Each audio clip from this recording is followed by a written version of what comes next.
Bonjour à tous, merci de nous accueillir dans votre salon pour cette édition un peu spéciale de la Nuit du Conte 2020.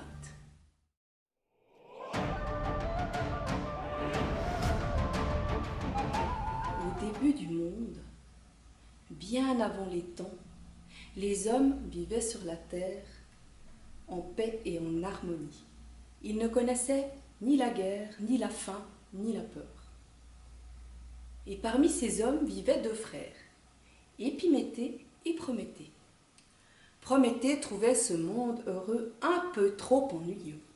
Il décida donc d'aller voir dans l'Olympe, le monde des dieux, ce qui s'y passait. Il grimpa dans le monde de l'Olympe. Ce monde était un paysage rempli d'étoiles, un monde vaste où l'on voyait même les planètes. Il voyagea ainsi, et tout à coup, il vit le dieu du feu, Héphaïstos.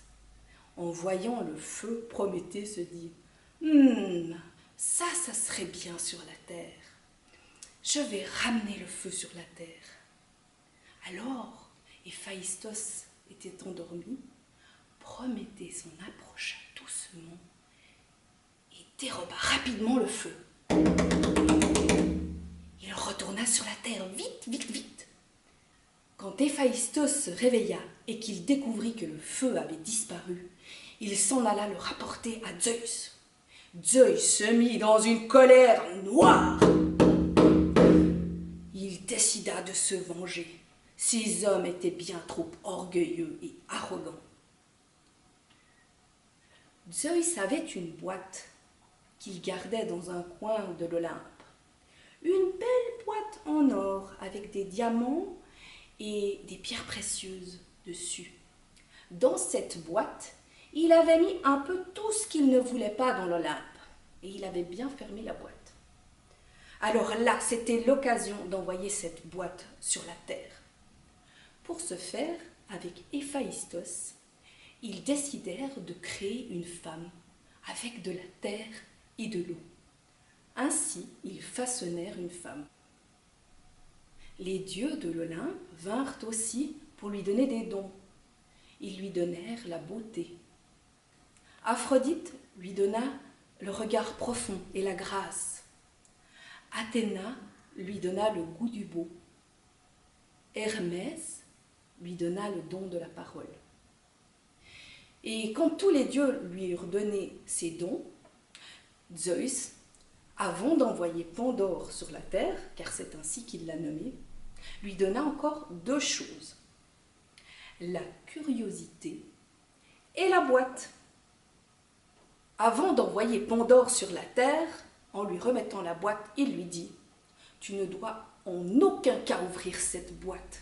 Cette boîte n'est pas faite pour les hommes, c'est un secret. » Ainsi, quand Pandore fut sur la terre, animée par sa curiosité, elle visita le monde. Elle était enchantée par la beauté de la terre, les arbres, les oiseaux, la mer, tout ce qui était merveilleux. Et bientôt, elle arriva dans le monde des hommes. Et là, elle vit Épiméthée. Épiméthée était le frère de Prométhée. Et Pandore en tomba instantanément amoureuse. Et réciproquement, Épiméthée fut sous le charme de Pandore. Ainsi, ils se côtoyèrent un long moment et finirent par habiter ensemble.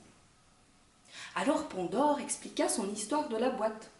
Épiméthée, qui connaissait bien la curiosité de Pandore, lui dit « Nous allons mettre cette boîte dans une armoire, tout en haut, dans une pièce un peu perdue de la maison. Ainsi, tu oublieras cette idée et tu ne risqueras pas d'ouvrir la boîte. » Ainsi, Pandore essaya d'oublier la boîte. Elle vaqua à ses occupations. Elle aimait beaucoup le tissage.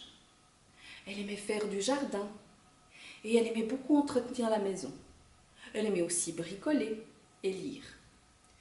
Mais cette idée de la boîte revenait toujours. Elle ne pouvait pas oublier cette boîte. Ainsi, quand elle revenait dans la pièce où était la boîte, elle prenait toujours le temps de passer la poussière sur la boîte et se demandait ce qu'il pouvait bien y avoir dedans. C'était tout de même étrange de donner une boîte à quelqu'un et de ne pas pouvoir l'ouvrir. Et à chaque fois, elle retournait à ses occupations, tentant d'oublier la boîte. Mais la boîte devenait de plus en plus présente dans sa tête. Un jour qu'elle passait la poussière sur la boîte, elle entendit des bruits. Oh, une boîte qui fait du bruit, c'est impossible! Elle retourna donc dans son jardin, vite, vite, vite, pour essayer encore plus de l'oublier. Cette boîte était en train de la rendre folle. Mais la boîte l'appela encore. Elle retourna vers la boîte. Et un jour, elle entendit des voix dans la boîte.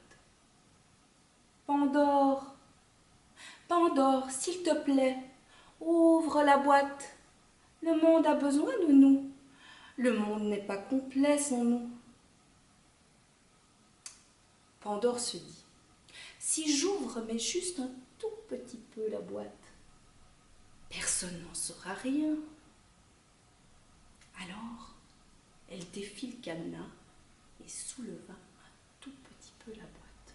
À ce moment-là, le couvercle sauta. Des bruits sortirent de la boîte, un nuage de fumée, des cris, des flammes. « Je suis la mort, je suis la peur, je suis la guerre, je suis la tristesse et la faim. Je suis la folie. » Et tout ce nuage se répandit dans la pièce, puis s'échappa par les fenêtres. Que s'était-il passé? Pandore ne pouvait pas croire ce qui s'était passé. Alors elle se leva. Elle alla regarder à la fenêtre. Et c'était vrai. Les choses étaient sorties de la boîte, car il y avait de la neige. Et avant, il n'y avait jamais eu de neige. Alors l'hiver était là. Elle s'assit au milieu de la pièce, seule. Et pour la première fois dans son cœur, elle sentit des émotions qu'elle n'avait encore jamais senties avant. La tristesse, l'abattement, la peur. Et la boîte se remit à faire du bruit. « Pandore, Pandore, s'il te plaît, ouvre la boîte. Ouvre la boîte, Pandore, je t'en supplie. Le monde a besoin de moi. Le monde n'est pas complet sans moi. »« Tu ne me tromperas plus, dit Pandore. »« S'il te plaît, Pandore, s'il te plaît, Pandore, ouvre la boîte. Je te promets, Pandore, le monde n'est pas complet sans moi. » Pandore était tellement désespérée, et la voix dans la boîte semblait autant désespérée qu'elle. Elle se dit que, finalement, elle n'avait plus rien à perdre. Alors elle ouvrit la boîte. Et un petit papillon sortit de la boîte. Un petit papillon lumineux qui remplit la lumière dans toute la pièce et qui remplit la pièce de chaleur. Et le cœur de Pandore se sentit réconforté. « Je suis l'espoir, » dit le petit papillon. Et il s'envola vers le monde, apportant la promesse du printemps, la promesse de la paix et la promesse de la guérison. Et on dit que quelque chose est resté dans la boîte et que Zeus l'a vite refermée. Mais seuls ceux qui cherchent vraiment savent ce qui est dans la boîte.